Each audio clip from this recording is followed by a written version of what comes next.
Es extraordinario que haya salido en castellano una segunda traducción de la fenomenología del espíritu. Había una sola.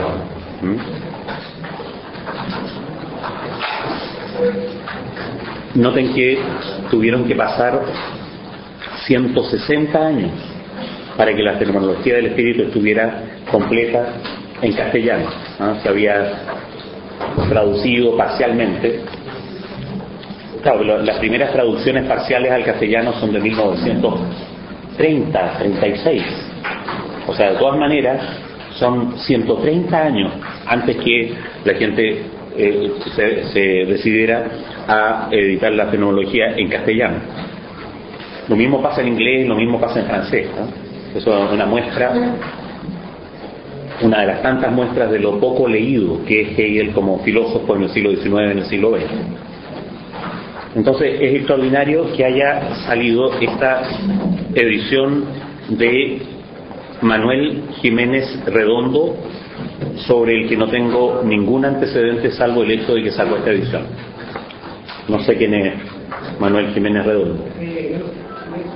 Probablemente es experto en Heidegger. Claro, en España suele pasar eso, de que los que saben alemán son los expertos en Heidegger. ¿Ha venido acá? ¿Ya? ¿Cuándo? Ya. Sobre claro. Y presentó esa recomendación como un comentario al... Ya. Ahora, este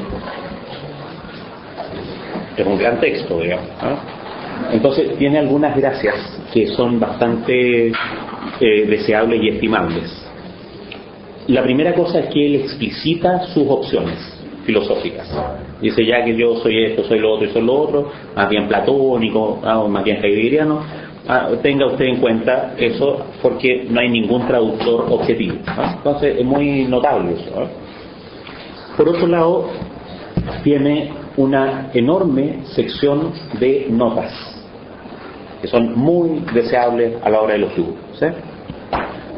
La otra gracia que tiene este texto es que explicita la traducción, poniendo, cada vez que hay alguna dificultad que se presta para algún comentario filosófico, poniendo la palabra alemana entre paréntesis. Eso es muy útil como herramienta de trabajo, digamos, porque uno puede al tiro, ¿no es cierto?, digamos, completar la traducción. Si particular es ein sein, ein es uno, sein es ser. Entonces, particular en el sentido, y uno va y le pone, ¿no es cierto? A ese nivel, ¿no es cierto?, Sipe, Haller, qué sé yo, Einheit, se entiende. Se entiende, a ese nivel basta con un diccionario, uno ve la traducción literal, ve los usos, y eso le da a uno la posibilidad de hacer una mínima variación sobre la traducción. Hasta el momento, lo que he encontrado, porque no la he revisado entera, es que es muy parecida a la traducción de Wenceslao Rose, lo que muestra que Wenceslao Rose es un tipo muy competente, y la versión castellana, según mucha gente, es una edición confiable. No es como leer la enciclopedia en castellano durante 100 años fue un delito, digamos. O leer la lógica de Hegel en castellano no es una buena cosa, no es recomendable. En cambio, leer la fenomenología en castellano, en el castellano Wenceslao Roses, sí es confiable, y hay diferencias así como, obvio, en esta expresión, en la otra, ¿sí? Entonces es parecida a la de Wenceslao Roses y es más completa. Es más completa por las notas, porque las palabras alemanas están explicitadas, porque el autor declara, ¿no es cierto?, su punto de vista y hace una introducción, ¿no es cierto?, bastante larga, interpretativa, que siempre es bueno leer, pues si no, nadie puede decir a priori él porque es heideggeriano no sabe Hegel, digamos, ¿eh? No, hay que tener presente que para traducir la fenomenología hay que convivir con el texto harto rato y alguna idea del texto se habrá formado, ¿no es cierto? Entonces es un autor, cualquier traductor ya se convierte en un autor digno de ser considerado. Entonces, bueno, yo lo que voy a hacer es que voy a fotocopiar la certeza sensible y la percepción. La vamos a poner en la fotocopiadora acá para que la tengan presente. Porque yo también voy a hacer lo mismo. Voy a seguir la traducción de Wenceslao Roses. Voy a tener a la vista, cuando sea necesario, las ediciones francesas de La Barrière, de Hippolyte, ¿no es cierto? Hay otra edición francesa que tiene, que es de otras ediciones de Yankelevich, no me acuerdo. Hay 3 ediciones francesas. Es menos útil tener a la vista la edición inglesa. Los ingleses tienen muchas dificultades para traducir el alemán filosófico. Y entonces voy a tener esta. Wenceslao Roses y esta. ¿Tenemos algún problema? Es raro, ya con eso es suficiente, pero ya. Se nos pasaba Hesiótico y Hipólito. ¿Sí? Y entonces voy a poner 3 versiones. La de Wenceslao Roses, que muchos la tienen, la de Jiménez Redondo y la de Hipólito. ¿Sí? La de Hipólito es útil porque tiene muchas notas también. Ahora, la fenomenología es un texto que es necesario, digamos, a no ser que uno venga, ¿no es cierto?, a las muy buenas clases de Pérez, es necesario tener un cierto apoyo para, ¿no es cierto?, para leerla. Hay 3 textos clásicos en eso, y los 3 son útiles de distinta manera. Tiene que hacer un trabajo detallado, como el que vamos a hacer acá, ¿no? Que vamos a leer línea por línea. Entonces es necesario considerar génesis y estructura de la fenomenología del espíritu, ¿no es cierto?, de Jean Hippolyte. El libro es de 1948. Sin embargo, todavía es muy útil, muy útil. Además que uno no sabe nada, entonces si uno no sabe nada, todo es útil, ¿no? No dice tontera, no es un libro interpretativo, eso es muy importante. No es un libro, es imposible interpretar cero. Algo le mete cuchara, está bien. Pero la tarea del texto es muy encomiable. El tipo describe el texto. Y para describirlo va poniendo las claves. Aquí Hegel se refiere a tal cosa, acá se refiere a esto otro, alude, porque el texto es maldito por eso. ¿De quién está hablando, digamos? Nunca Hegel cita, ¿no? Entonces, establecer los planos de las alusiones. Alude en un plano a este, en otro plano al otro. Téngase presente que la discusión que había en ese momento era tal. Todo eso es súper útil, ¿sí? Más accesible, esto está en castellano en edición Península, ¿sí? Más accesible es el texto de Ramón Valls Plana, que se llama Del yo al nosotros. El título es una frase de Hegel que está en la fenomenología, ¿no? Esto es Ramón Valls Plana. Originalmente es de 1971, la edición que es posible encontrar es del año 90 y tanto, 95 creo. Es la tesis de Valls Plana, ¿no? Él hizo su tesis en la misma tarea de Hipólito, describir la fenomenología, a contar qué es lo que dice, cuáles son las claves. El texto de Valls Plana, la edición del 95, que es la que se encuentra habitualmente, ¿no? Tiene un apéndice extraordinariamente útil, cortito, eficiente, donde el tipo lo que hace es decir qué polémicas ha habido en torno a la fenomenología desde 1807 hasta hoy. ¿Sí? Y noten que basta 20 páginas para todas las polémicas. Y es un libro que muy poco leído. Entonces, en 20 páginas, de manera muy eficiente, dice, de este libro se ha dicho esto, se ha dicho lo otro, se ha dicho lo otro. Es súper útil porque uno queda como al tanto de una revisión de campo de qué clase de cosas se han discutido. ¿Sí? Ya. Sin embargo, mi opinión es que el texto de Valsplana tiene el defecto de todos los católicos, digamos. Es decir, Labarrière, que lo voy a citar enseguida, Valsplana son jesuitas. ¿Sí? Y entonces para los jesuitas es muy difícil ponerse en el cristianismo luterano de Hegel. Y entonces la parte más débil del texto es la sección religión. ¿Sí? Despacha la sección religión así como de una manera que uno presiente que el obispo lo estaba mirando cuando le escribió. Entonces, el libro de Pierre-Jean Labarrière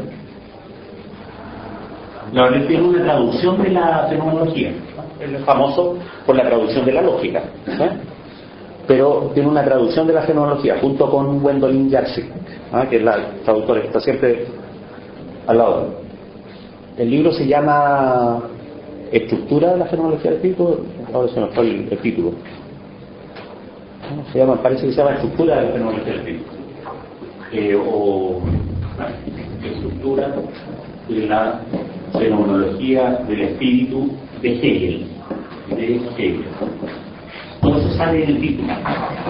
Esto está en Fondo de Cultura Económico. Desgraciadamente el libro de Valsplana es una edición de la Universidad de Barcelona. Entonces es una editorial bien extraña. No sé qué significa PPU, pero es la editorial de la Universidad de Barcelona. Entonces medio se puede conseguir por la red, qué sé yo. Hay una copia en la biblioteca aquí. Y el otro está en Península.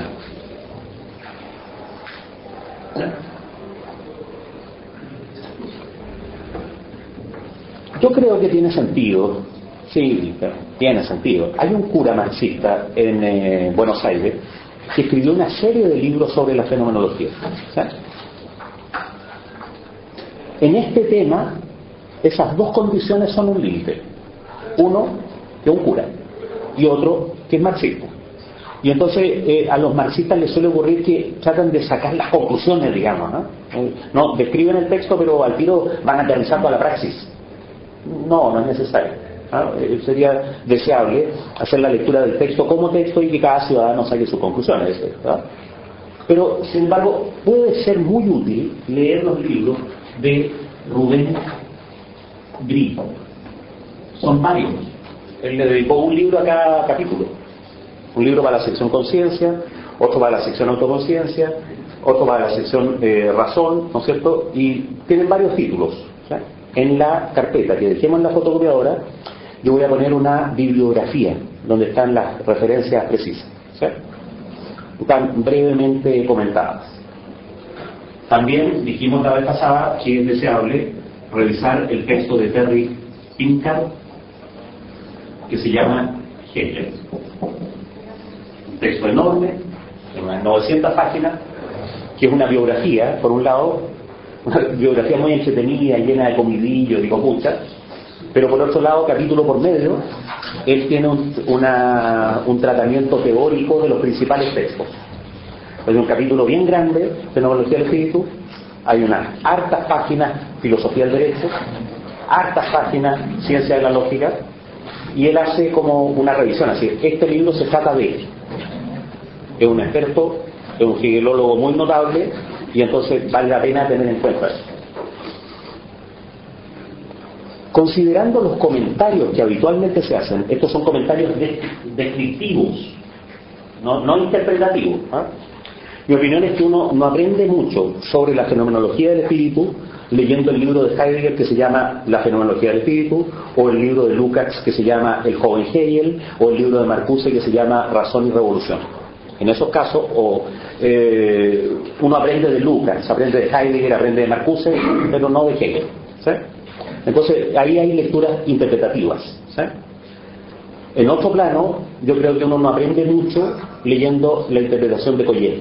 ¿Sí? Eso uno aprende harto de Lacan, aprende harto de dónde salió, ¿no es cierto?, toda esta manía de los franceses contra Hegel, pero no propiamente de Hegel.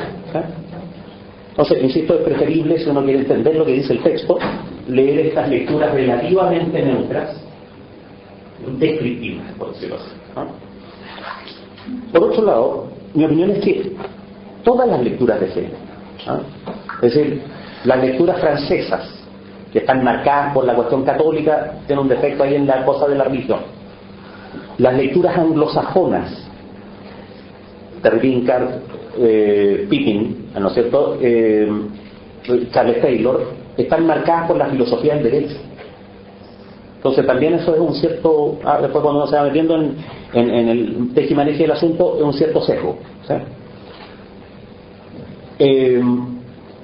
Los de los españoles, que suelen ser católicos, los españoles que escriben sobre eso, o jesuitas, o tipos que fueron al seminario, etcétera. Hay un par de expertos en Hegel, Carlos Masmela. Carlos Masmela es un tipo muy asertivo, Cuartango, creo que se llama Pedro Cuartango. Hicieron una especie de doctorado sobre Hegel muy competente, y están publicadas como libros. Ahí en la bibliografía las pueden encontrar. Pero hay otro defecto genérico en las lecturas de la fenomenología que tiene que ver con la ciencia, ¿sí? Profesor Hegel era aficionado a la química, le gustaba la onda del cálculo infinitesimal y le sobraban neuronas, y entonces el tipo era capaz de tener un conocimiento muy actualizado de química. 1807, la de la química se estaba inventando, no que 10 años, 15 años antes existía la alquimia, ¿sí? Muy actualizado en Lavoisier, el tipo ya sabiendo cuál era la hipótesis de Avogadro, de Dalton, de Proust, ¿no es cierto?, de Proust el químico. Entonces Hegel tenía un conocimiento de ciencias naturales y de matemáticas que no es habitual en la gente que estudia filosofía, ¿sí?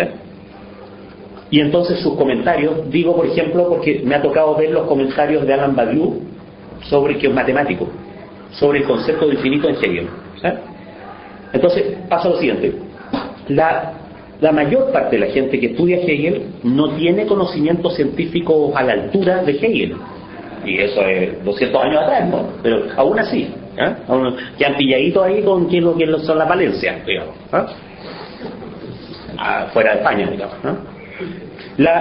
Entonces eso crea un sesgo que es bien curioso.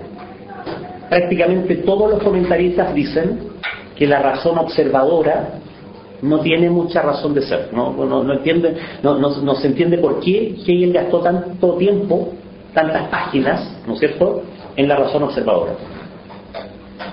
Hay un sesgo aquí, que es que la mayoría de los comentaristas no asumen, uno, la mirada, la importancia que tiene para Hegel la ciencia moderna, y dos, menos todavía, el hecho de que Hegel tenía una imagen de la ciencia moderna desde el romanticismo alemán.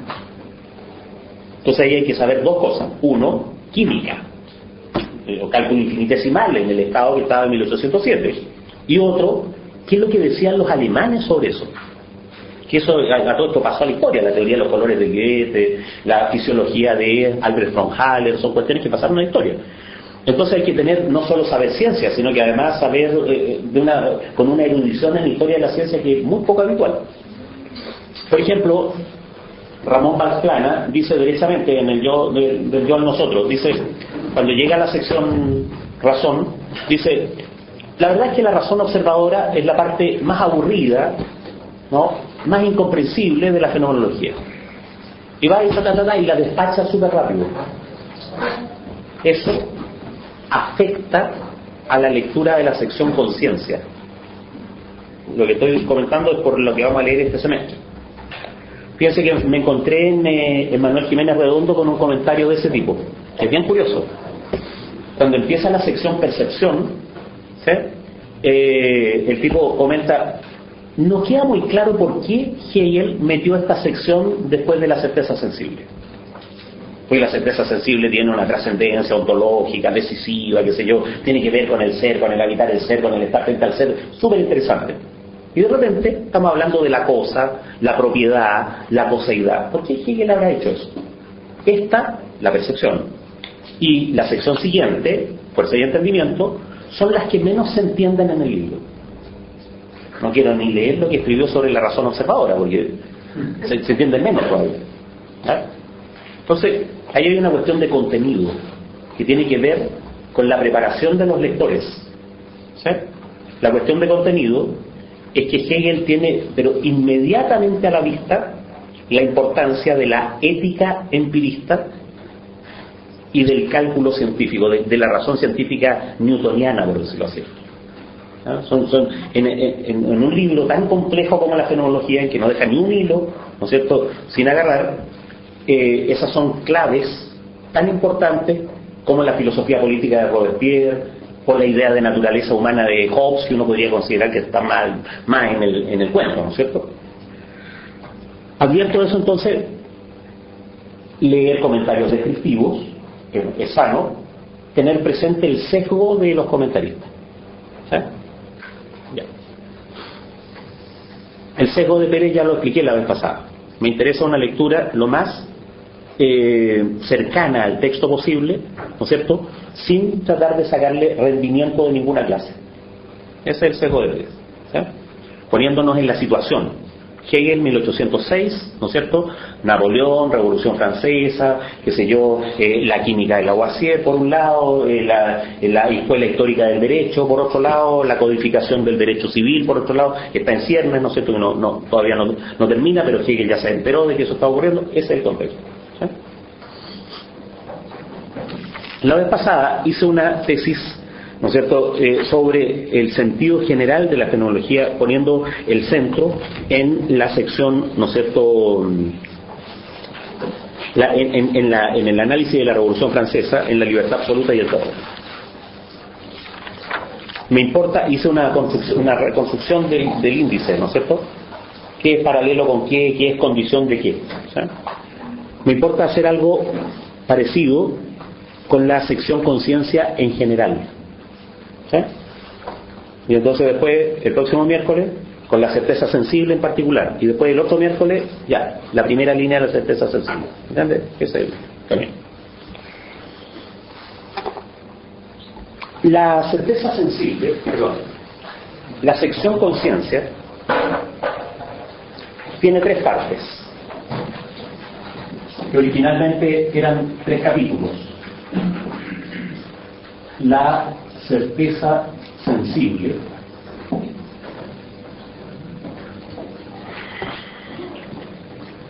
sobre la palabra esto no hay duda, ¿sí?, pero vale la pena en la traducción de Jiménez Redondo.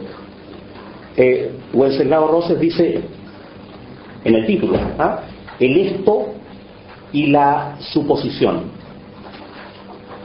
La certeza sensible. Subtítulo: el esto y la suposición. ¿Sí? Eso dura entre la página 63 y la página 70. Entonces, Jiménez Redondo dice: la certeza sensible, el esto y el meinen. Deja sin traducir la palabra suposición y le pone entre corchetes el querer decir que se queda en querer decir. Meinen, literalmente. Meinen. Así lo escribe Jiménez Redondo. Estoy seguro que esa sea la grafía alemana, probable que esta Y sea de 1807. Y actualmente se escribe con I. No sé si alguien sabe alemán. Este es el Magnum. La actividad de suponer. El la actividad de suponer. Wenceslao Roses tradujo la suposición. Vamos a comentar después cuando veamos el texto por qué en qué consiste que haya una suposición en la certeza sensible. En la segunda sección, el segundo capítulo se llama la percepción.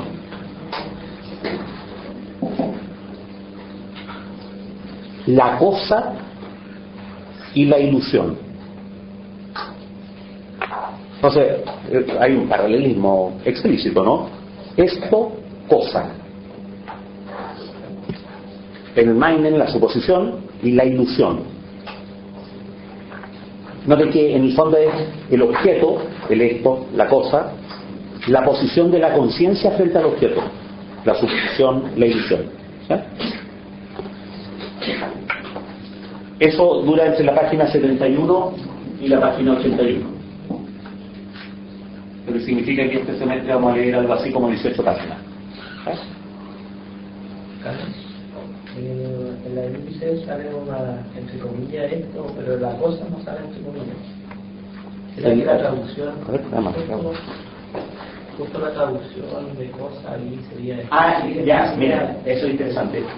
Fíjense que el Wenceslao Rosser pone la palabra suposición y la palabra ilusión entre comillas. ¿No? Probablemente lo que quiere decir, no está haciendo en alemán.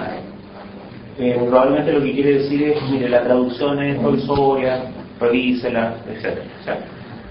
Ahora, no se justifica que ponga esto entre comillas, porque ahí en el esto es muy clara la palabra.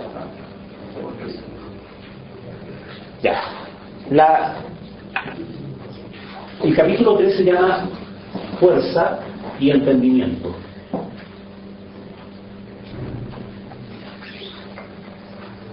Aquí el carácter del subtítulo cambia, ¿no?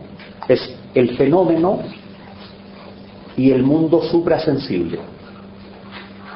Eso va de la página 82 a la 104. No sé cuánto me voy a demorar en leer esto en realidad. No sé, a lo mejor en la mitad del semestre ya hemos leído toda la percepción, pero mi idea original es leer esto el primer semestre y esto el segundo semestre. No solo porque estas son 23 páginas, sino por la cantidad de cosas enormes. La sección Fuerza y Entendimiento es muy apretada, es una cantidad enorme de cosas distintas que Hegel va y muy rápidamente mete y resuelve un asunto. ¿Qué es lo que hay en la sección conciencia? Todo eso, las tres, ¿no es cierto?, se llaman A, estas tres, conciencia.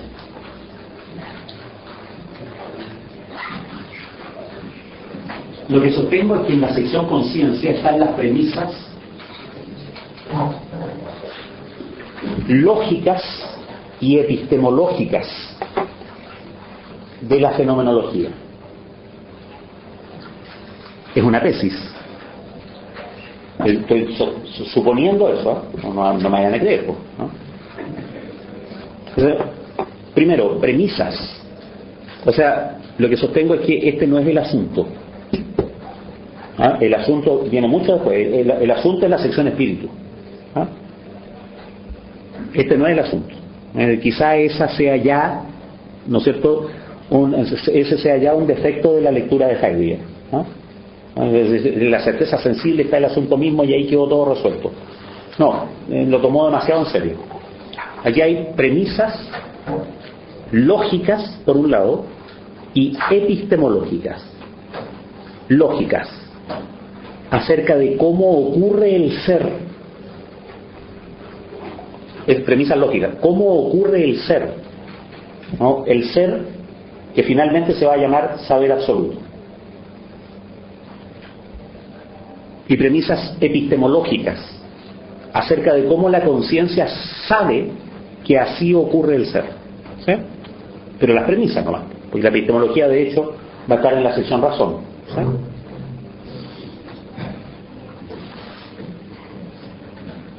Desde el punto de vista del objeto, la sección conciencia parte de la máxima diferencia entre el sujeto y el objeto y va a culminar en la identidad absoluta sujeto-objeto. Voy a decirlo muchas veces y nunca está de más. La palabra absoluto significa que no está referido a otra cosa, que es por sí mismo. Entonces cuando dice una identidad absoluta, lo que quiere decir es que esa identidad no depende de ninguna otra cosa. Lo único que no depende de ninguna otra cosa es el todo. Entonces, identidad absoluta significa la identidad absoluta del sujeto y del objeto es el todo. ¿Sí? No está en el todo, no le ocurre al todo, no, es el todo. Eso es lo que significa absoluto. Desde el punto de vista del objeto. En cambio, desde el punto de vista de la experiencia que hace la conciencia natural, porque acuérdense que la fenomenología se llama ciencia de la experiencia de la conciencia. La conciencia natural se va enterando de eso. Desde el punto de vista de la experiencia de la conciencia natural, la sección conciencia va desde la inmediatez a la identidad. La experiencia de la inmediatez va a pasar por una experiencia de la diferencia radical, y esa experiencia de la diferencia radical va a conducir a una experiencia de la unidad absoluta. Sin embargo, esta no es una experiencia empírica. Hegel no está describiendo procesos psicológicos o históricos. No, lo que está describiendo es la premisa lógica de algo.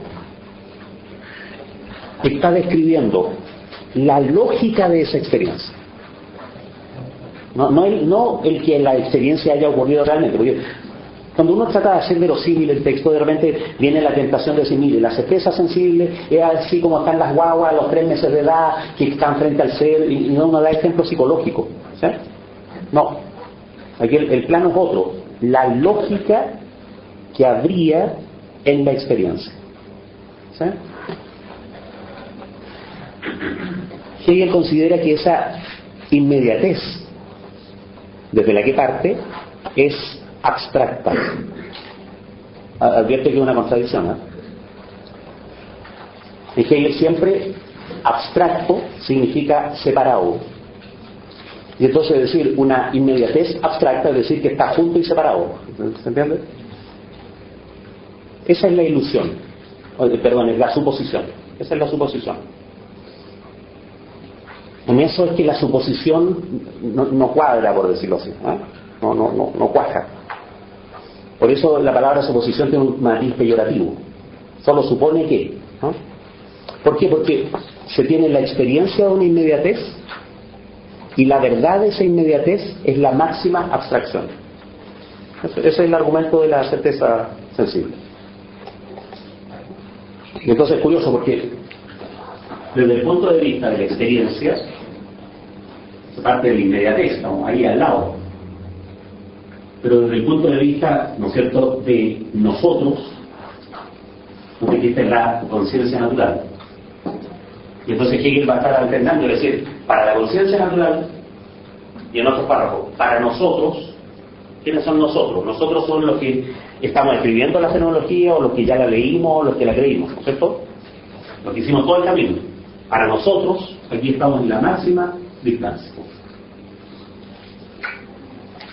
Y entonces, ¿qué va a ocurrir? Esa inmediatez va a sufrir la experiencia de la diferencia. Esta es una diferencia no muy conflictiva, digamos, ¿eh? La diferencia verdaderamente conflictiva va a estar después, en fuerza y entendimiento. La diferencia que opera como fuerza. Esta es la certeza, ¿no es cierto?, sensible en la percepción. En la lógica Hegel dice la diferencia simple, o también la diversidad. ¿Sí? Ese es el momento de la percepción. Para nosotros, ¿no es cierto?, en el plano de nosotros, lo que está pasando es que de la máxima abstracción estamos hacia abajo, ¿eh? Cayendo es el... Yo tengo ciertos pudores, ¿no? El pudor que más me asalta es ser ciútico. ¿Sí? El pudor de ser ciútico, porque tanto ciútico, ¿no? En este caso, advierto, me disculpo, me pongo colorado, no sé, pero hay que decir algunas cosas en alemán. Eso es una ciutiquería, ¿no? En particular porque yo no sé alemán, ¿no? Pero es una necesidad técnica, por decirlo así, ¿no? Es una necesidad técnica porque si ustedes escucharon la palabra en alemán, después pueden ir al diccionario y decir, no, pues, pero en realidad quería decir otra cosa, ¿sí? Ya. ¿Por qué digo caer? Caer es Innerung. In, hacia adentro. El Innerung es lo contrario al Entäußerung, a la exteriorización, interiorización. La experiencia de la conciencia se va interiorizando. Interiorizando quiere decir que la conciencia tiene una experiencia exterior de ella misma y se va interiorizando, es decir, cayendo hacia sí misma, hasta enterarse de su verdad. Eso es súper importante porque este no es el camino científico. El camino científico es un camino desde el lugar del sujeto hacia otro lugar, el lugar de la verdad. En cambio, esta conciencia natural, ¿no es cierto?, hace un camino desde su exterioridad hacia su propia interioridad, un camino para adentro, no un camino hacia la verdad, lo verdadero es ella misma. Lo que pasa es que tiene una experiencia exteriorizada y desde esa experiencia exteriorizada la va a empezar a interiorizar. Esa sugerencia que acabo de hacer es de Labarrière, es de Pierre-Jean Labarrière, lo comenta en la lógica. Entonces, mire, aquí siempre en la lógica hegeliana el juego, ¿no es cierto?, es entre la exteriorización y la interiorización. Entonces, ¿cómo describir el paso, ¿no es cierto?, que va ocurriendo desde la certeza sensible, la crisis de la certeza sensible a la percepción, como una interiorización? Y en esa interiorización la experiencia de la conciencia de lo que se entera es de la diferencia. Se entera de la diferencia. Entonces ese capítulo es súper interesante porque ese es el tema, ¿no? Ese es un gran tema de la diferencia. ¿Qué sustantividad tiene la diferencia? ¿Sí? O si el ser es solo lo mismo. Si cabe en el ser como lo mismo el que haya de manera sustantiva diferencia. Y la diferencia no será como un defecto, por decirlo así, ¿sí?, como algo que habría que resolver hasta llegar a una esencia que sería pura mismidad, ¿sí? Entonces la experiencia se entera dolorosamente. Aquí el dolor no se nota, porque esto es epistemología, digamos, en el ámbito del saber, pero dolorosamente se va a enterar de la diferencia. Entonces, ¿qué es lo que pasa? En la percepción, es decir, en la fuerza, hay un montón de pasos. Yo digo que es una sección muy complicada porque Hegel hace muchas operaciones en muy pocas páginas. Y entonces pasa por la física newtoniana, pasa por la física romántica y llega al idealismo de Kant y sigue de largo al idealismo de Hegel en 5 páginas. Entonces hay que hacer muchas distinciones. Y aquí está el problema de la ley, está el problema del mundo invertido, vean los capítulos, está el problema de la infinitud, el desglose del índice puede servir para eso. Porque ¿de qué se entera aquí la experiencia de la conciencia? Se entera de que la diferencia es un conflicto. O sea, pasa de la simple diferencia a la diferencia que es diferencia negativa. Que es diferencia porque la operación de lo negativo hace la diferencia. ¿Sí? Y entonces, no es que la conciencia está experimentando esto, pero como si fuera otra. Como si la conciencia fuera otra. O sea, como si esto ocurriera en un elemento que es la fuerza. ¿Sí? Entonces, ¿cuál es el paso siguiente? Como digo, está muy apretado esto, ¿no? Esta cuestión de que ese conflicto es un conflicto en el entendimiento, que es la etapa kantiana del asunto. ¿Sí?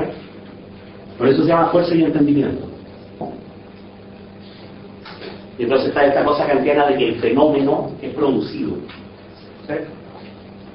Y entonces a la conciencia le va por decir, bueno, en el fenómeno hay conflicto, en el fenómeno hay fuerza, pero en lo verdadero a lo mejor no habría, ¿no es cierto? Y entonces ahí viene otro paso. Aquí yo siempre dibujo al sujeto así, ¿eh? Esto es un sujeto. Y puse el entendimiento ahí en la cabeza del sujeto.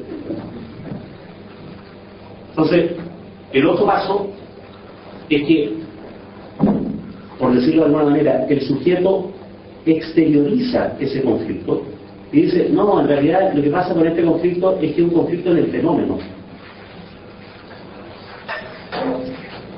No un conflicto en el entendimiento, ese conflicto en el entendimiento ocurre en el fenómeno. ¿Sí?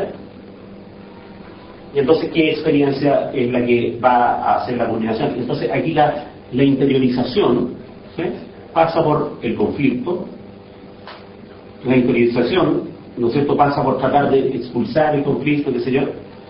al interior sagrado, ahí vamos a ver a cuestiones clarísimas, ¿no? Con maneras extrañas de hablar, lo homónimo no diferenciado y cuestiones así. Ya haremos en algún momento eso.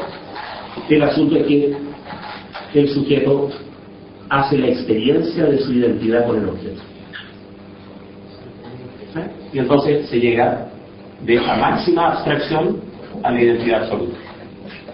Eso es la sección conciencia.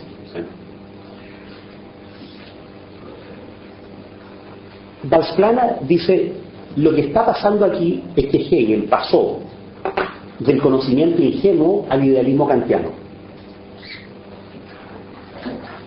Miren, en Hegel no hay nada que sea mentira, digamos.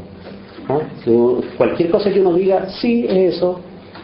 Y el cura Gaete, con el que aprendimos Hegel con un grupo hace 20 años, tenía una manera de expresar esta situación que es muy bonita. Él decía, cualquier cosa que usted diga sobre el texto es verdad.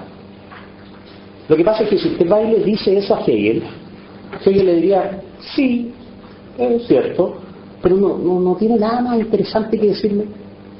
Entonces uno va y se esfuerza y sube, interpreta, y dice, maestro, ya descubrí. Mire, el asunto es más bien este. Y Hegel diría, sí, mejor, lo felicito, pero no tiene nada más interesante que decirme. Y después uno, de nuevo, hace la tesis doctoral, entonces Hegel le diría, sí, claro, uy, qué bueno, mire, 7, pero no tiene nada más interesante que decirme. Entonces, es el conocimiento ingenuo. Sí, yo habría dicho un par de cosas más interesantes. ¿Es el idealismo kantiano? No. Hegel hace ahí una movida que es súper bonita, porque es que hace la operación kantiana, en la verdad del fenómeno, ¿no es cierto?, está en el entendimiento, ¿no? Y después la traspasa, la trasciende y plantea otra cosa que es muy distinta, ¿sí? Lo que hace en buenas cuentas es que subsume, para decirlo de manera súbita, subsume indeterminado en el sujeto. Deja de haber un indeterminado, ¿no es cierto?, exterior dado, ¿sí?, y pone a lo indeterminado como movilidad del sujeto. Entonces, claro que la operación, dicho en términos kantianos, claro que la operación del entendimiento genera el fenómeno. Pero si solo fuera eso, el fenómeno estaría quieto. No, la operación del entendimiento genera el fenómeno, pero como fenómeno negativo. En el fenómeno está pasando algo. ¿Sí? Eso, lo negativo, es lo que Kant, ¿no es cierto?, tan pulcro, había dejado en el indeterminado. Metamos lo indeterminado a la operación misma del entendimiento y reconozcamos que si hay un interior sagrado, es en el sujeto. El interior sagrado, y Hegel va a desarrollar ese interior sagrado. La cuestión aquí, haciendo la estructura general de ¿no?, después lo vamos a ver en detalle, pero el asunto es que el fenómeno, lo que aparece, parece estar movido desde un interior que es sagrado por esa movilidad, porque lo anima. Si hay un interior sagrado, es en el sujeto, ¿sí?, con todo lo que lo sagrado implica, si hay Dios, por ejemplo, ¿no?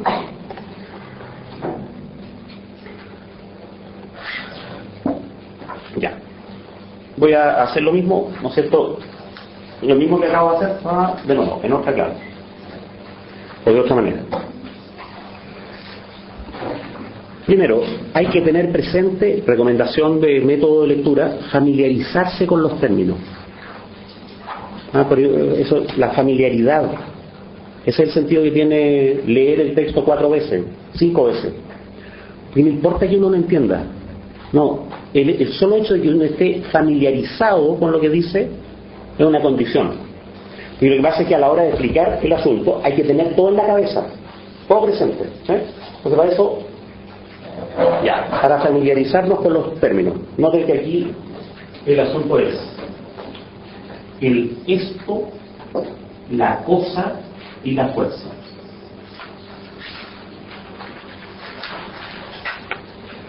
Y por otro lado, la certeza, el saber, el entendimiento.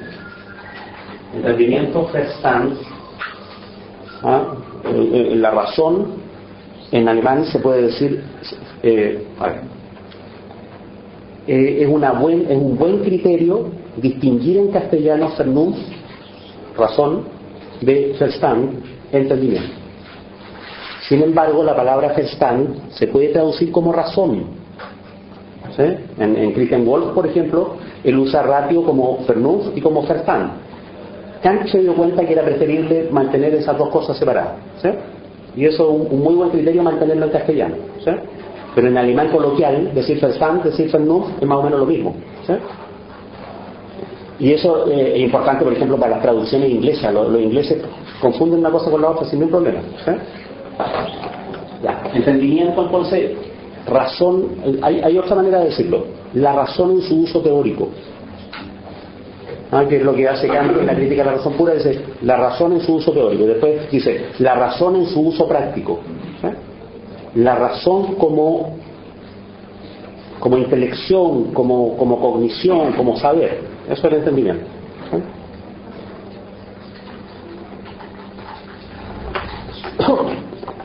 Noten que aquí se va complejizando el objeto, acá se va complejizando el sujeto hasta que coinciden.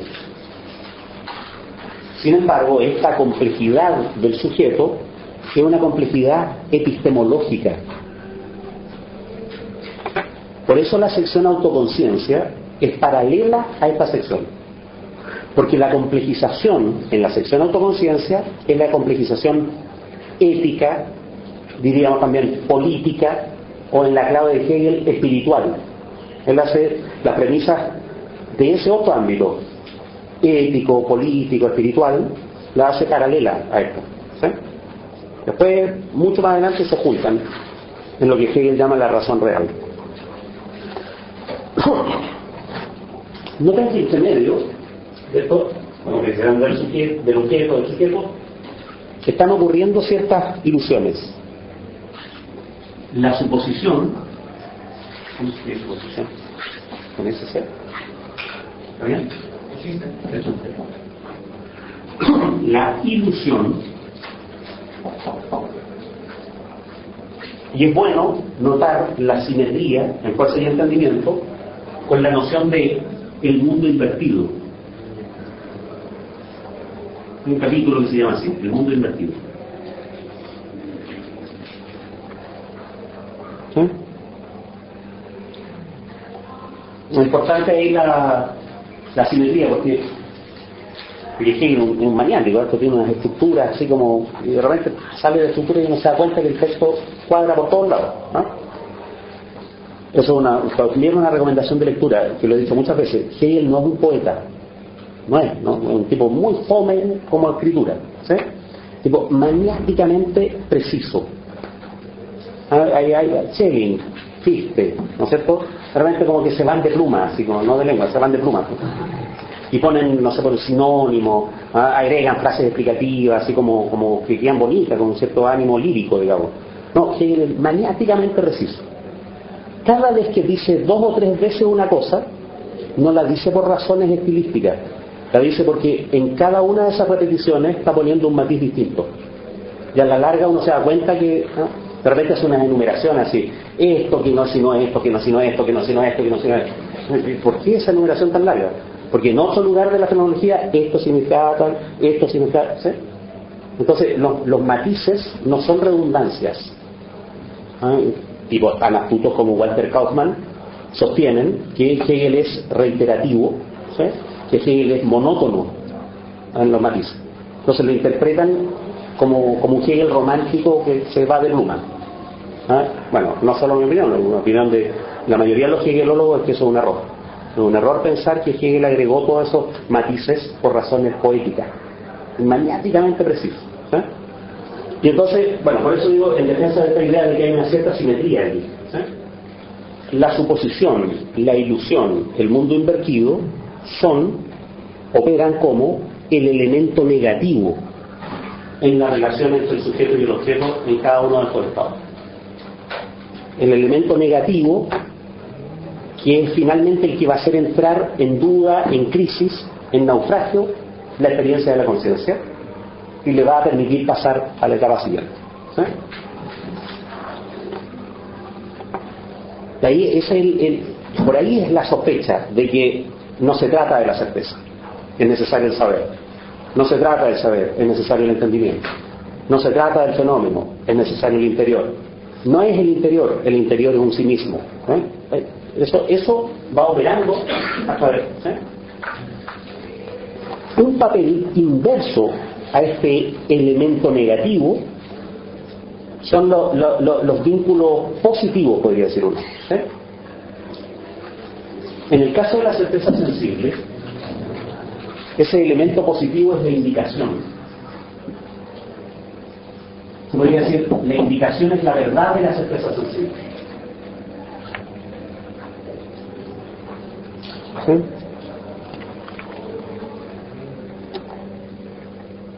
En el caso de la percepción, el elemento positivo es la coseidad. Es una traducción literal. Dinheit. Din, cosa, heit, ¿sí? La actividad de ser cosa, la coseidad. ¿Sí?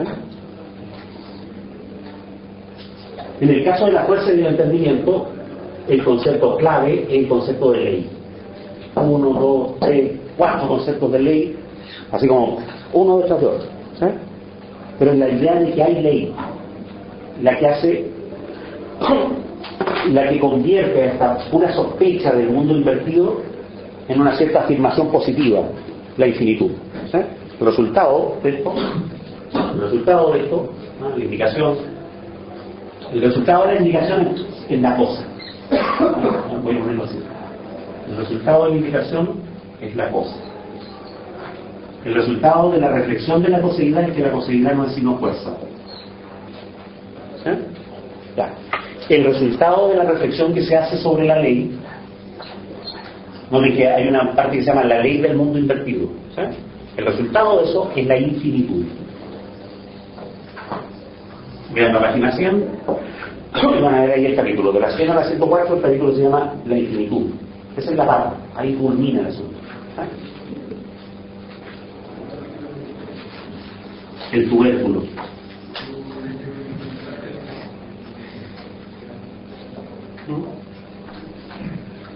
Entonces, aquí el esto es una especie de postura originaria.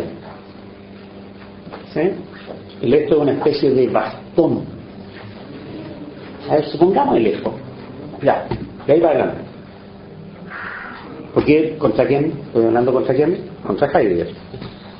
El esto no es la gran postura de Hegel frente al ser. No, no con ustedes. Se apuró mucho. El libro tiene 400 páginas.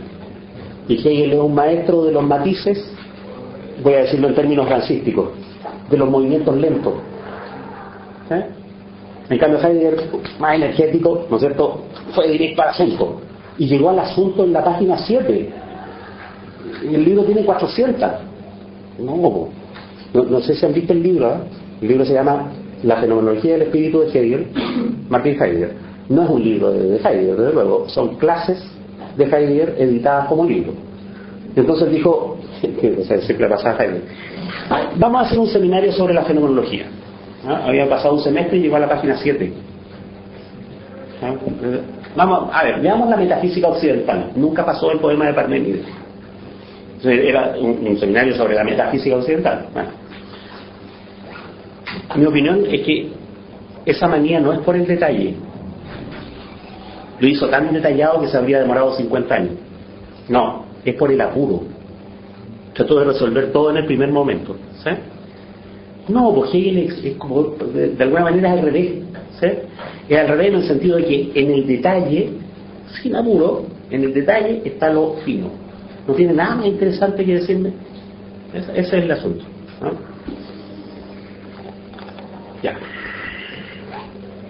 Tratemos de ir al callo todavía, porque nos vamos a dedicar el día solo a eso, ¿no? A hacer lo más detalladamente posible cuál es el mapa de eso.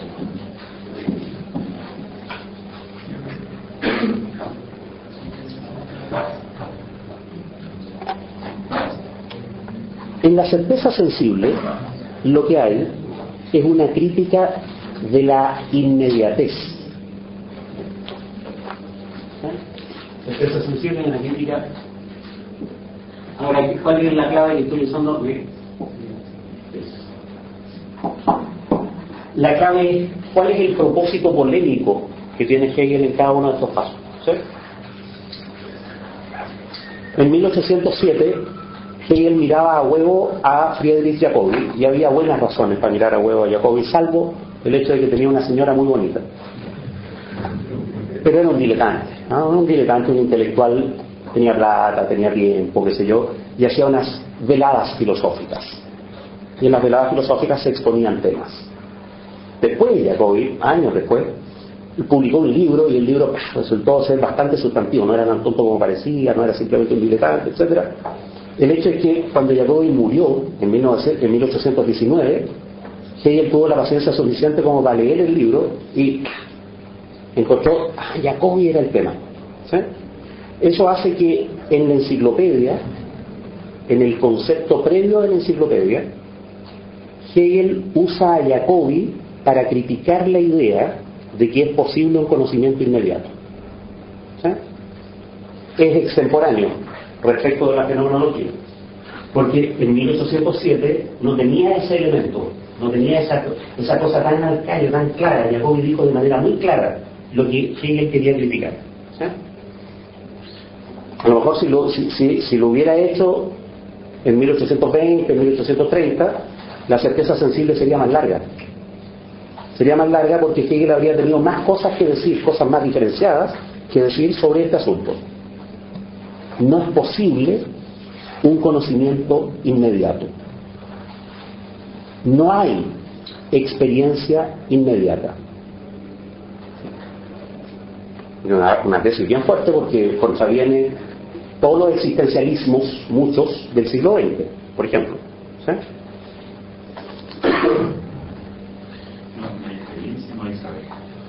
No hay saber, no hay experiencia, en general no hay inmediatez.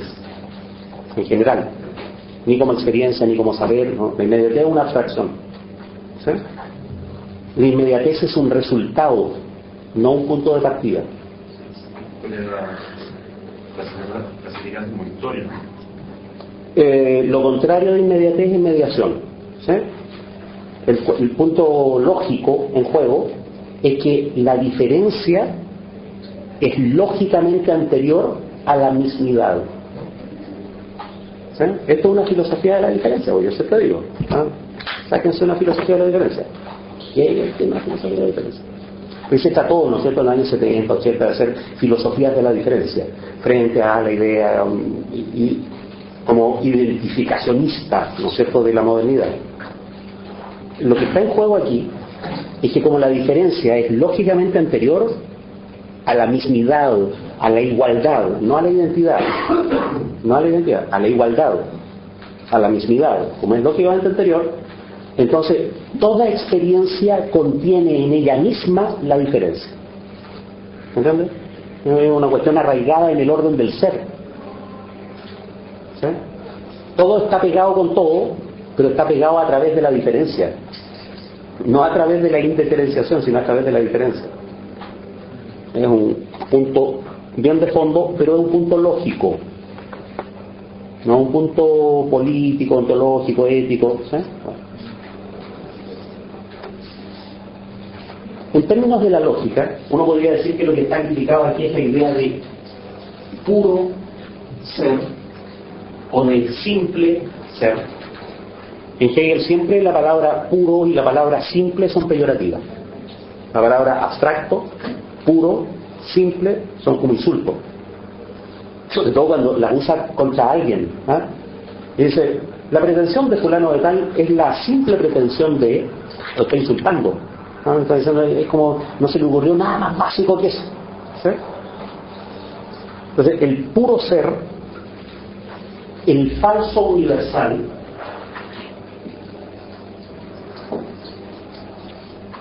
es el ser indiferenciado, es el universal homogéneo, es el ser dado, en este caso, de manera inmediata a la experiencia. ¿Sí? Sí. ¿Cómo funciona esto en la primera sección de la ciencia biológica cuando se dice ser, puro ser, diferenciado? Ese es el que está criticado. También se puede hacer esa analogía. A ver, referente, dentro de la obra de Hegel, en el concepto previo de la enciclopedia, la crítica a Jacobi. Ya, en la ciencia de la lógica, lo que está criticado aquí es ese párrafo que se llama ser. O sea, se podría decir así, si uno hace esa analogía. Lo que la certeza sensible cree es que ese ser es verdad. Ese ser que aparece en el primer párrafo. ¿Sí? Y note que en el primer párrafo de la lógica, ¿no es cierto?, dice ser, el puro ser, el simple ser, pero esto no es sino la nada. ¿Sí? Ese movimiento es el movimiento de la certeza sensible. ¿Sí? Ese movimiento, es decir, el movimiento de ya está el ser, estoy inmediatamente ahí, digámoslo de manera espectacular, lo habito. Ese, así, ya lo tengo aquí al lado, es la nada. Lo que pasa es que cuando reviso ese pasaje, como el horizonte, no ve cuándo el Señor entenderlo, está lo que es la nada, ese sería el plano, ¿sí? Después está la nada igual al ser, y después aparece el devenir. ¿No? El devenir parece al ser el lugar de las cosas sensibles, ahí donde el esto, digamos, empieza, lo puede decir uno de caso a sí mismo.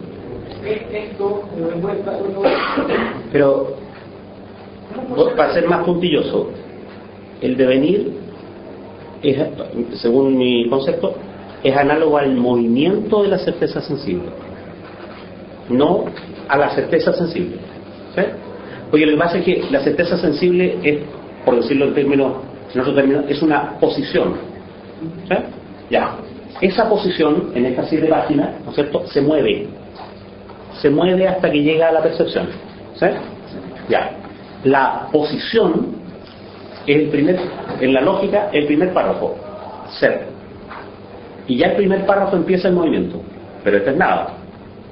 De nuevo, la posición es el segundo verbo, nada, movimiento, pero esto es ser. Ya, ahora se empieza a mover. No, pero esto no es sino devenir. Y ahí la certeza sensible se mueve hacia la percepción. No sé si queda claro con el... ¿Sí? A mi gusto, esa es la gracia de Hegel.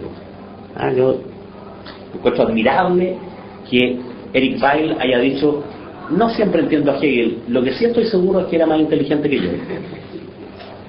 Eso me encanta Hegel por eso, porque uno lee y se da cuenta del matiz, cuestiones sobre las que uno pasaría de largo. ¿Sí? Por ejemplo, esta certeza sensible, movimiento de la certeza sensible.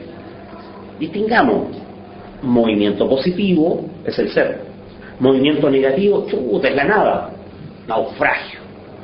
¿Y ahora qué? Devenir. ¿Sí? ¿Será el devenir la cosa y de esa otra cosa? ¿Sí? O sea, un detalle pero milimétrico, por decirlo así. ¿Sí? Un detalle milimétrico. Ahí es donde las lecturas románticas de Hegel fallan. Porque si uno cree que Hegel está tirando labia al lote, así como poéticamente, no toma en cuenta que en realidad está siendo, a mi gusto, sorprendentemente preciso. ¿Sí? Lo que pasa es que está muy en detalle el asunto, ¿no? Nos va a pasar muchas veces eso, cuando vayamos leyendo, de repente uno dice: oye, ya va un semestre y voy en la página 2, y entonces uno va y se salta un párrafo, murió, ¿no? Porque justo en el párrafo después uno lo lee para atrás, digo porque yo he hecho este seminario otras veces, ¿no es cierto? Y entonces a una clase y digo: chuta, pero ¿cómo voy a avanzar medio párrafo en una clase? Y voy y avanzo, y después en la casa reviso y digo: chuta, me salté justo lo que valía la pena. ¿No? Entonces por eso, si uno hiciera las analogías, a ver, ¿cuál es el valor de esas analogías? Detrás de esas analogías hay una hipótesis. La hipótesis de que Hegel ya tiene todo en la cabeza en 1807 y lo que empezó a hacer después a detallar el asunto. ¿Sí? Y yo creo que esa es una hipótesis razonable. Hegel trabajó y de repente, junio-octubre de 1806, dijo: esta es la pata. ¡Pah! Y después empezó maniáticamente a desarrollar eso. ¿Sí? En distintas... Entonces cuando uno dice: a ver, pero 1807 y la crítica a Jacobi de 1830, pero eso es, lo tenía ahí, solo que encontró cómo hacerlo. ¿Sí? Entonces, ¿por qué digo eso? Porque esas analogías son pertinentes. A lo mejor en otros filósofos no. ¿Ah? En Hegel, en cambio, es pertinente. Es decir, a ver, fíjese que esto que está ocurriendo aquí ocurrió en la lógica de otra manera, ocurrió en la enciclopedia de otra manera. Los más eruditos, yo no soy esa clase de eruditos, pero tipos como Mariano de la Maza, ¿no es cierto?, son capaces de hacer eso con textos inverosímiles, así como sacar la filosofía real de 1805 y decir, fíjese usted cómo en 1805 Hegel estaba preparando tal y tal movimiento. ¿Sí? Hay otros que dicen, no, en el programa de 1804, en el de 1802, ¿sí? Yo prefiero moverme en los textos más grandes nomás, ¿eh? Sobre todo porque son los textos que Hegel publicó, qué sé yo, ya lo que me importa no es el trabajo filológico. ¿Ah? Lo que me importa es propiamente el trabajo filosófico. ¿Sí? Y eso es un buen criterio, en el caso de Hegel, atenerse a los textos publicados, digamos, ¿no? Ahora, para criticar este falso universal, Hegel hace un movimiento que es análogo al de la crítica de la razón pura. El movimiento análogo tiene que ver con lo siguiente: Hegel hace un razonamiento que no es demostrativo, no demuestra nada, simplemente va haciendo afirmaciones de las que resultan un montón de conclusiones. Un movimiento en que contempla el aquí, primero el ahora, el aquí, ¿no es cierto?, y el esto. Estos son los motivos, ¿no es cierto?, en la filigrana de una cosa barroca son los motivos concretos, ¿sí? Pero por otro lado, frente al aquí, a la hora y al esto, pone un yo singular. Y aquí es apenas una pasada, unas 10 líneas, pero hay un yo singular. Entonces, ahí cuando uno llega al yo singular, se da cuenta que lo que Hegel está criticando es la idea de singularidad. La idea de que podría haber en el orden del ser algo singular. Sépanlo. Os han dicho, hay lo singular. Por ejemplo, el aquí y ahora, la vivencia, el momento, ya. Más, yo os digo, lo singular es un resultado. Lo singular es, como resultado incluso es una abstracción. Lo singular es un artificio. Solo hay lo particular. Y en algún momento vamos a hacer la diferencia precisa. ¿Ah? Lo singular o particular. O todo aquello de lo que se presume que es singular por sí mismo, en realidad es un particular desde un universal. ¿Sí? Por ejemplo, el ahora, el momento, ¿sí?, que se presume, como el tiempo está hecho de puros momentos. No. El tiempo no está hecho de puros momentos. No, el tiempo es lo real. Los momentos son una abstracción, un resultado. ¿Sí? Uno nunca puede agarrar el momento. Uno nunca está en el aquí, que sería una especie de ficción puntual. ¿Cómo mete usted un volumen en un aquí? No, ya está en una colección de aquí. No, bueno, todo ser es más o menos gordito, digamos. ¿Sí?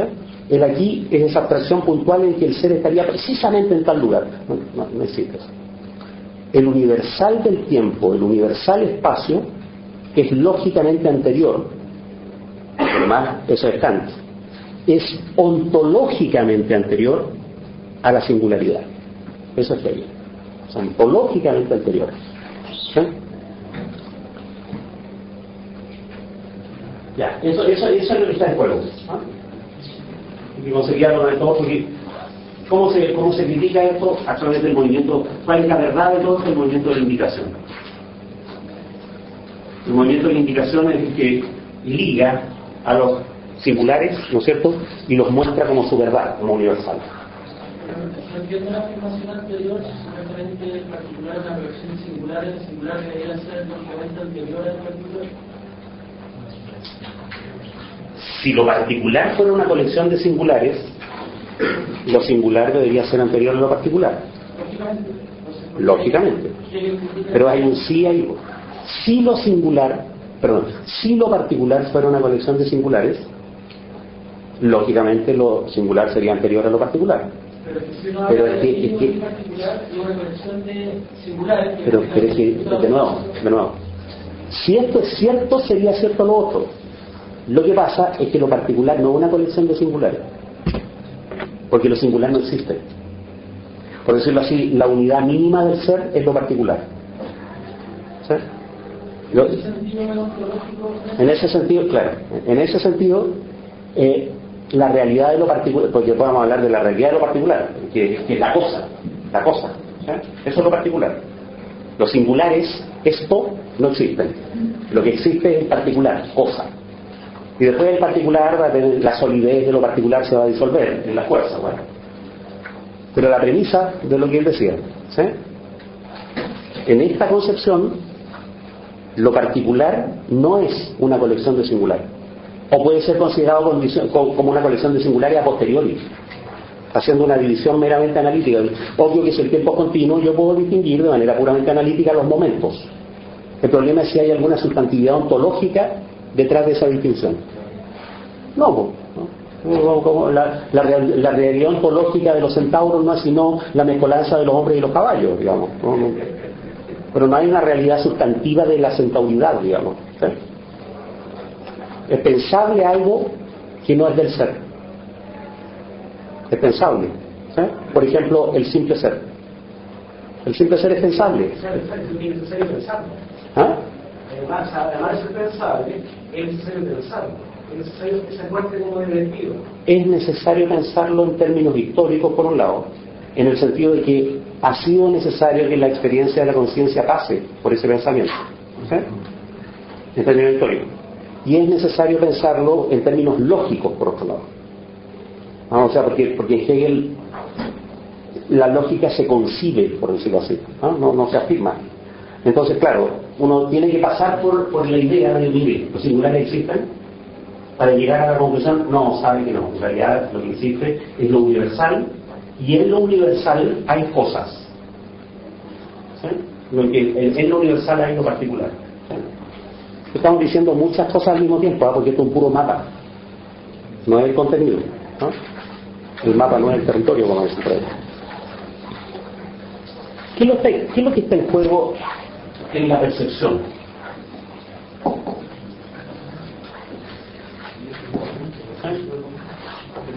Lo que está en juego en la percepción, en el saber, claro, es la crítica a la idea de sustancia. Eso es lo que está en juego. Es el objeto polémico. ¿Contra qué? Habla Hegel ahí. Contra la idea de sustancia. ¿Sí?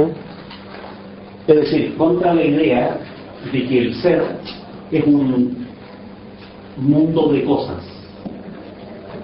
Un poco científico poner los guiones, pero se entiende, ¿no es cierto? Es como funcional, es pragmático. Es como si fuera una sola palabra, un mundo de cosas. ¿Sí? Lo que está en juego aquí no es tanto el falso universal, porque lo universal ya está puesto, ¿sí? Sino la oscilación impropia entre lo universal y lo particular. Esa oscilación así de una especie de sacarse el pillo, si esto es universal, ya, pero no, en realidad su realidad es lo particular. Esto es particular, no, pero es particular solo porque es universal. ¿Sí? Eso es muy propio de la filosofía moderna. La filosofía moderna, cuando construye el universal como colección, pero después se da cuenta que una colección no es una verdadera universalidad, no se afirma la universalidad. Pero después se da cuenta que la universalidad es pura metafísica, y entonces afirma la colección. ¿Sí? ¿Qué es lo real? Es la querella del nominalismo contra el realismo. ¿Sí? Si los universales son reales o los particulares son reales. Entonces Hegel critica esa dicotomía, por decirlo así. ¿Sí? Ese es como el objeto polémico en este caso.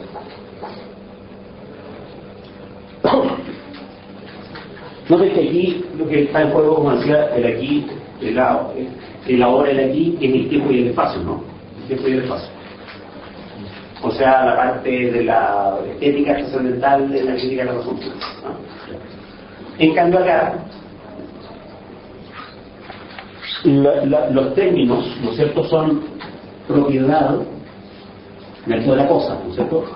La propiedad, la coseidad, el yo cartesiano, el yo como cosa, la res cogitans, es res. Es decir, lo que está en juego en la sección percepción son las categorías, que es lo que corresponde a la analítica de la crítica a la razón pura. Corresponde a, no se refiere a, sino que es como lo que Kant trató de hacer en la analítica, lo que trató de hacer, Hegel lo hace aquí.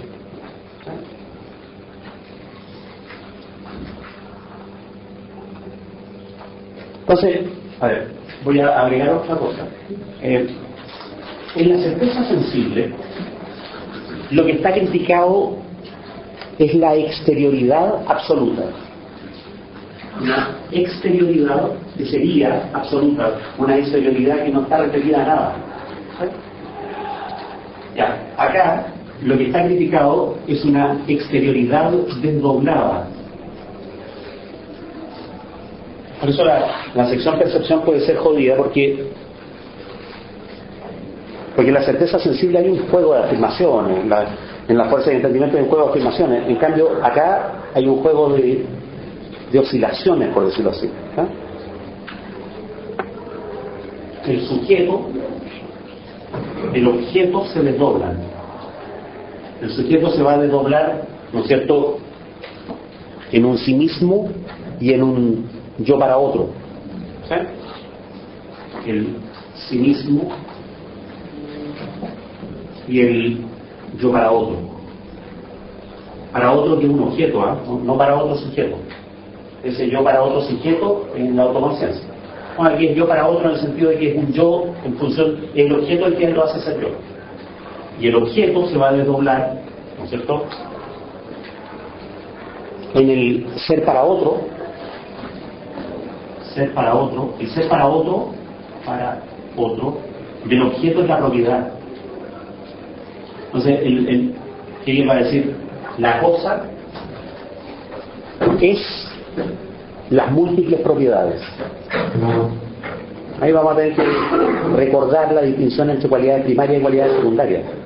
Como la cosa aparece como múltiples propiedades. Y detrás de las múltiples propiedades está el ser para sí de la cosa, ¿no es cierto?, que es la coseidad. La coseidad. ¿Sí? Y entonces ahí es un juego. Resulta que la coseidad es una ilusión, el sí mismo es una ilusión, y todas las papas se van a mover acá, en el para otro y en el para otro. ¿Sí? Entonces la coseidad va a ser fuerza, el sí mismo va a ser entendimiento, pero la verdad de esto se juega en el fenómeno, no en el interior. Ahí es donde aparece la metáfora interior, el ser para otro y su interior, el yo para otro y su interior.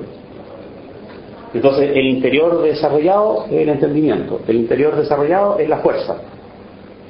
¿Sí? Y ahí es donde esos interiores, este interior, el entendimiento va a tratar de mirar al otro interior. Y ahí, como vamos a ver el próximo semestre, se levanta el telón y no hay nada que ver, etc. ¿Sí?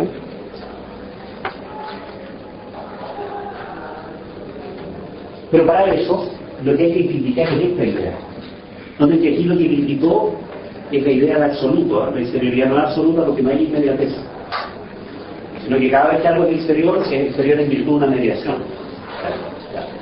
En cambio, aquí lo que criticó es el desdoblamiento. ¿Sí? Entonces, lo que está en juego en fuerza y entendimiento es la crítica de la exterioridad.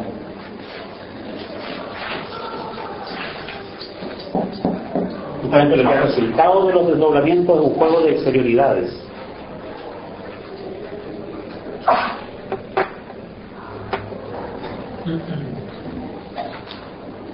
¿Sí?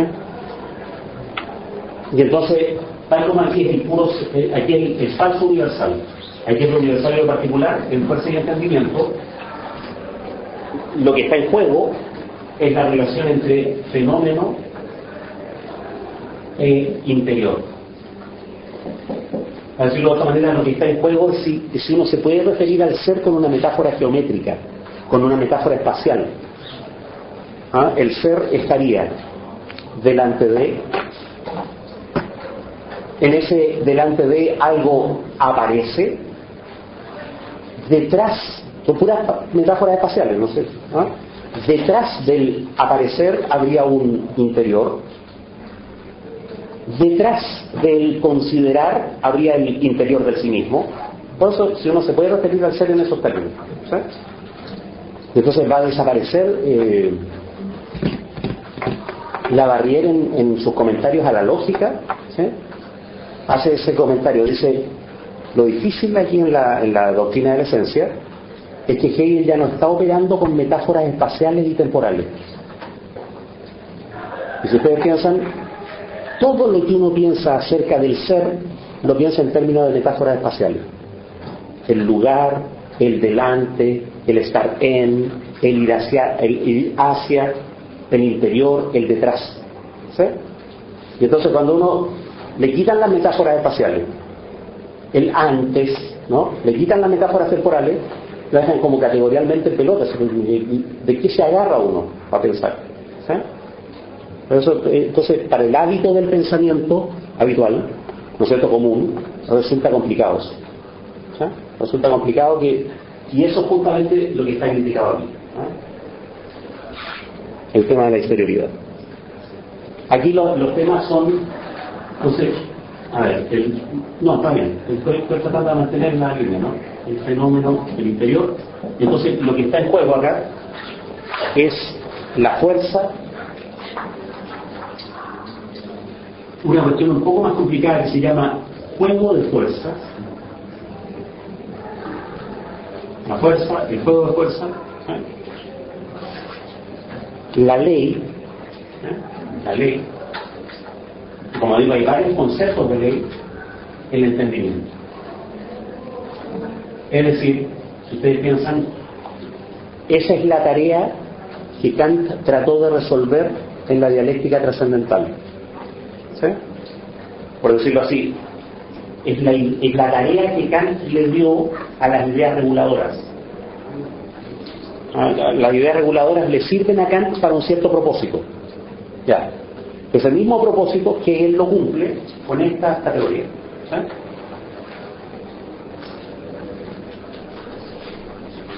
O sea, las ideas, bueno, voy a poner entre comillas trascendentales porque Hegel están arregladas ontológicamente, no solo en la operación de la facultad de conocer.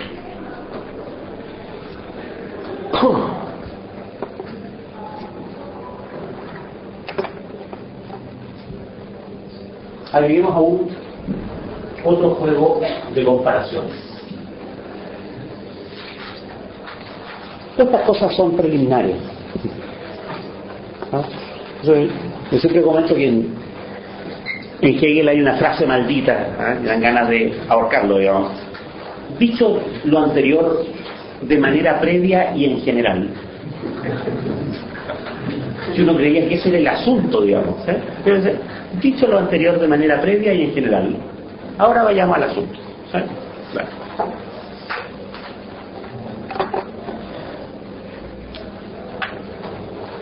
La metafísica del sentido común,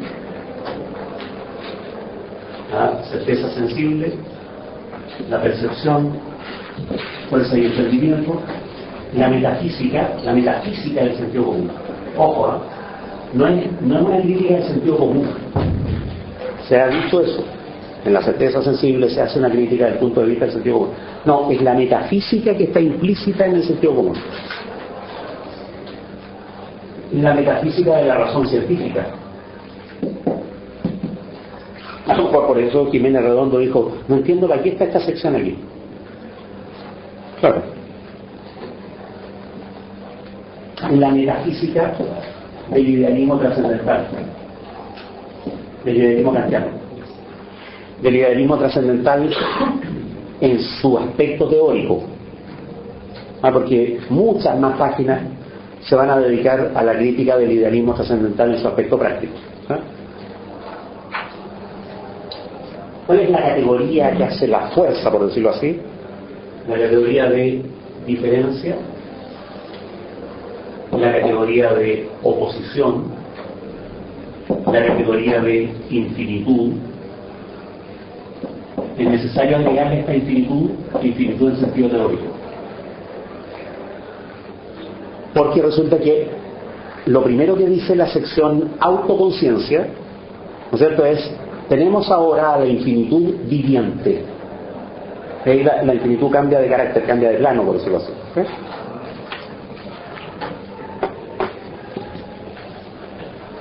Eso nomás. No sé si se dan cuenta, pero a 37 páginas es harto tema. Se podría hacer otro mapa que, bueno, no lo voy a ir haciendo durante el semestre, digamos, que es cuáles son las referencias filosóficas que Hegel tiene ahí. ¿Sí? Eso ya es un asunto más institucional, disciplinar, digamos, ¿no? O sea, poner cada uno de los argumentos de Hegel en la tradición de la filosofía y decir: cuando dijo esto estaba peleando a Parménides, cuando dijo esto otro le estaba dando pega a Hobbes, cuando dijo esto otro estaba peleando a Kant, etc. ¿Sí? Esas referencias, yo creo que no es casual que Hegel no las haya puesto en el texto. ¿Sí? Para la disciplina, si uno es un profesional de la filosofía, pueden ser interesantes, pero el texto se sostiene sin esa referencia. Es un argumento por sí mismo, digamos. ¿Sí? Ojo, el texto se sostiene sin esa referencia, pero el texto no había tenido lugar sin esa referencia. ¿Entiendes? Este texto es un resultado de la historia de la filosofía, pero no requiere a la historia de la filosofía para argumentar. A mí me parece que eso es muy profundo y que eso tiene que ver con el hecho de que Hegel no se siente en la necesidad de citar a nadie. ¿Sí? Es un oficio filosófico muy distinto al oficio actual. En el oficio actual habría que estar constantemente advirtiendo: oh, fíjense, aquí está hablando de Parménides, fíjense, aquí está hablando de Kant, fíjense, este es Descartes. ¿Sí? Entonces voy a ir haciéndolo, pero como una especie de anecdotario, no como algo sustantivo. Sin embargo, en hacer eso hay una dificultad teórica. Lo que pasa es que Hegel alude en distintos planos. ¿Sí? Entonces uno no puede hacer una especie de correspondencia biunívoca: certeza sensible, Parménides; percepción, empirismo y racionalismo; fuerza y entendimiento, Kant. ¿Sí? Así como uno a uno. No, el mate de Hegel es mucho más complicado. El tipo sí alude a Kant, es decir, a Parménides, el ser, ¿no es cierto? El simple ser, qué sé yo, alude a Parménides. Pero al mismo tiempo está en juego la crítica de la razón pura, en otro plano. Lo que pasa es que está solo la estética trascendental. Pero al mismo tiempo está la idea, ¿no es cierto?, cartesiana de: fíjese que mi amigo Cojito me dice que basta con que yo piense y ya con eso soy. Al tiro. ¿Sí? Entonces, si uno tuviera que hacer las correspondencias, salen súper enredadas. Habría que decir de cada cosa, a ver, algo así como casi toda la historia de la filosofía. ¿Sí? Mire, en esto está toda la historia de la filosofía, pero en esta clave. Acá está de nuevo la historia de la filosofía, pero en otra clave. ¿Sí? Entonces, insisto, porque se ha hecho, se ha hecho una especie de intento de referir esto o a la conciencia psicológica. Fíjese que esto es una guagua, esto es un niño, esto es un adolescente. Se ha hecho eso. ¿Sí? Yo he visto profesores que hacen la correspondencia y dicen: los adolescentes suelen pensar en términos de exterioridad, pero solo los adultos entendemos el idealismo trascendental, etc. Y hacen la metáfora psicológica. Hagámosla en algún momento, puede ser sugerente, pero no es el tema. Y hay otros más eruditos que dicen: bueno, en este punto, ¿no es cierto?, ya empiezan a hacer la correspondencia en la historia de la filosofía. Yo creo que no se puede hacer eso. No se puede porque la fenomenología no está escrita en orden histórico. Menos esta parte, esta es una parte lógica. Y como la lógica tiene que ver con todo, entonces uno puede ubicar a cada filósofo respecto de esa lógica. ¿Sí? ¿Qué habría dicho Hobbes de la certeza sensible? ¿Qué habría dicho Heidegger de la percepción? No sé, porque cada filósofo no puede hacer el ejercicio. ¿Sí? Preguntas, quejas, alarmas.